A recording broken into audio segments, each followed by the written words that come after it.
দেখুন, আপনার যে লাইফ পার্টনার আছে তার সঙ্গে সম্পর্কের তিক্ততা ধীরে ধীরে বৃদ্ধি পাচ্ছিল, কিন্তু এখন তার সঙ্গে সম্পর্কের দূরত্ব অনেকটাই হয়েছে এবং সে আপনার থেকে আলাদা থাকছে এবং এই রিলেশনের কারণে আপনি কষ্টও পাচ্ছেন।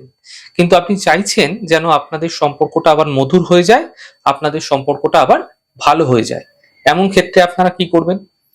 দেখুন, কালকে অর্থাৎ আগামীকাল যে বুধবার আছে, এই দিনকে আপনারা একটি মধুর শিশি নিয়ে নেবেন ছোট, তার মধ্যে শ্বেত আকন্দের যে শেকড় আছে সেই শেকড় ভরে দেবেন এবং এই মধুর শিশির মধ্যে একটি ছোট্ট সোনার বল, ছোট্ট বল হলেই হবে, এবং একটি ছোট্ট রূপোর বল এবং একটি ছোট্ট তামার বল ভরে দেবেন এবং আপনাদের দুজনের দুটো ছবি আপনারা দুটো পিঠে একসঙ্গে আটকে দেবেন এবং একসঙ্গে আটকে আপনারা তার মধ্যে আপনার মন মতো পারফিউম স্প্রে করে মধুর শিশির মধ্যে ভরে দিন।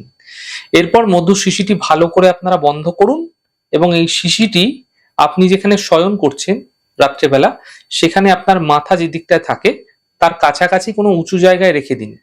দেখবেন আপনার যে পার্টনার, সে কিছুদিনের মধ্যেই কিন্তু আপনার কাছে ফিরে আসতে চাইবে এবং সম্পর্কের মধ্যেও ধীরে ধীরে মধুরতা বৃদ্ধি পাবে। তবে এই প্রক্রিয়া কিন্তু যে কোনো দিন করলে চলবে না, এই বুধবার অর্থাৎ আগামীকাল করতে হবে।